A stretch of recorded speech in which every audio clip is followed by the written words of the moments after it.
तो हमने कहा धातु के कुछ प्रॉपर्टीज के बारे में चर्चा कर लेते हैं, धातु के क्या क्या गुण होते हैं।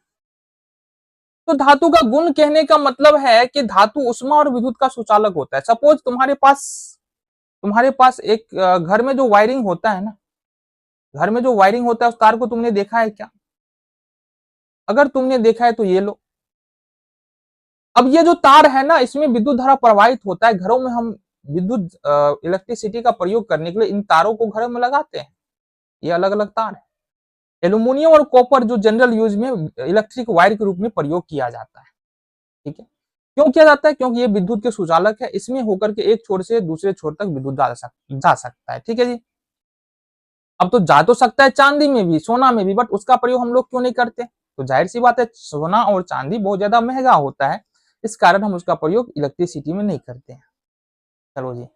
इसके अलावा उष्मा की चालकता के कारण हम लोग धातुओं से बने बर्तनों का प्रयोग करते हैं। ये लो तांबे का बर्तन हो गया तुम्हारा, ये एल्यूमिनियम का बर्तन है। जनरली जो हमारे आसपास में बर्तन पाए जाते हैं, अधिकतर एल्यूमिनियम के बर्तन पाए जाते हैं। और एल्यूमिनियम के बर्तन इसलिए, एल्यूमिनियम और स्टील का बर्तन, स्टील जो है वो एक प्रकार का बोल सकते हैं मिश्र धातु होता है ना, लोहा और दूसरे धातुओं को मिलाकर के स्टील बनाया जाता है। बट जनरल सेंस में एल्यूमिनियम का बर्तन और कॉपर का बर्तन और स्टील का बर्तन तुम्हारे आसपास में देखने को मिल जाएगा। उसमें भी एल्यूमिनियम का बर्तन क्या होता है, सस्ता होता है, क्योंकि इस धातु का जो कॉस्ट होता है ये कम होता है, बाजार में मूल्य जो है कम होता है। ठीक है, तो ये हो गया, धातु उष्मा और विद्युत का सुचालक होता है। दूसरा प्रॉपर्टी, धातुओं में एक विशेष प्रकार की चमक होती है। तो इस यहाँ पर पीछे जो हमने देखा, क्या देखा? यहाँ पर जो पीछे हमने देखा, यहाँ पर देखो, ये एल्यूमिनियम है, कॉपर है, एल्यूमिनियम है, कॉपर है, दोनों में चमक है कि नहीं? बिल्कुल चमक है। ठीक है, और आगे भी देख लेते हैं। यहाँ पर देखो, धातुओं में एक विशेष प्रकार की चमक होती है जिससे वो देखने में आकर्षक लगता है, अट्रैक्टिव लगता है। इस कारण से इसका प्रयोग गहनों को बनाने में, जो ज्वेलर्स होता है, जितने भी जेवरात होते हैं, है ना, गहने होते हैं, उसको बनाने के लिए हम लोग धातुओं का प्रयोग करते हैं। जैसे कि सोना हो गया, चांदी हो गया। ठीक है, इस सब का प्रयोग जेवरों को बनाने में किया जाता है। अच्छा, यहाँ पर देखो, शुद्ध सोने का प्रयोग जेवर बनाने के लिए नहीं किया जाता है, क्योंकि शुद्ध सोना जो है ना, यह बहुत लचीला होता है। क्या होता है? बहुत लचीला होता है और आसानी से टूट सकता है। इसलिए थोड़ा सा इसको कठोर बनाने के लिए इसमें तांबा मिलाया जाता है। ठीक है, थोड़ा सा इसको कठोर बनाने के लिए क्या करेंगे, इसमें तांबा मिला देंगे। इससे होगा कि इसकी कठोरता थोड़ी बढ़ जाएगी, आसानी से टूटेगा नहीं, आसानी से मुड़ेगा नहीं। अदरवाइज अगर हम शुद्ध सोने का अगर हम जेवर जेवरात बनाने लगे तो क्या होगा, क्या होगा, क्या होगा? लचीला होगा। थोड़ा भी अगर कहीं थोड़ा सा हाथ लग गया तो टेढ़ा मेढ़ा हो जाएगा। इस वजह से शुद्ध सोने का जो है गहने नहीं बनाया जाता है। ठीक है जी, आगे बढ़ जाते हैं। धातु ठोस अवस्था में अघात वर्ध्य और तन होता है। तो यहाँ पर दो बात हमको समझना है, अघात वर्धनीय और तन्यता का मतलब क्या होता है? अघात वर्धनीयता का मतलब होता है कि धातु को जब पीटेंगे, है ना, धातु को जब पीटेंगे तो वो पतले सीट के रूप में बदल जाएगा, टूटेगा नहीं। अब इसका क्या मतलब है? आगे देखो, पिक्चर शायद हो हमारे पास, इमेज, तो यहां से तुमको समझ में आ जाए। ये जो तार बनाया गया, ये जो धातु का सीट बनाया गया, ये जो जेवरात बनाए गए, ये बर्तन बनाए गए, ये क्यों संभव हो पाया? क्योंकि धातु को पीट के पतला किया जा सकता है और उसी को हम लोग अघात वर्ध्यता बोलते हैं। धातु को जब पीटते हैं तो वो पतला तो होता है बट टूटता नहीं है। यहीं पर अगर हम अधातु ले लो तो अधातु को अगर तुम पीटो तो वो टूट जाएगा, भंगुर होता है।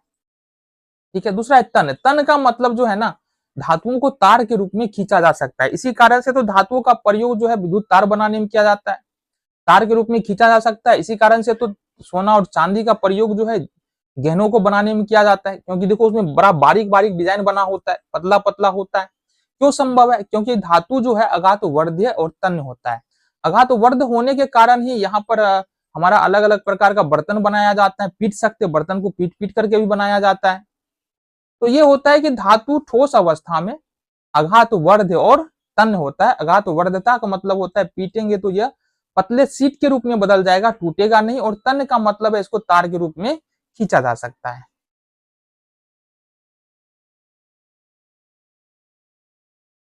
अब कुछ और है हमारे पास, देखो प्रॉपर्टीज। अधिकांश धातुएं कमरे के ताप पर ठोस होती है। देखो धातु जनरल इन सेंस अधिकतर धातुएं ठोस होती है और अधिकतर अधातुएं गैस ही होती है। ठीक है, तो अधिकांश धातुएं कमरे के ताप पर ठोस होती है। देखो लोहा, सोना, चांदी, पोटेशियम, सोडियम सारे के सारे धातु है और सारे के सारे जो है वो ठोस अवस्था में पाए जाते हैं।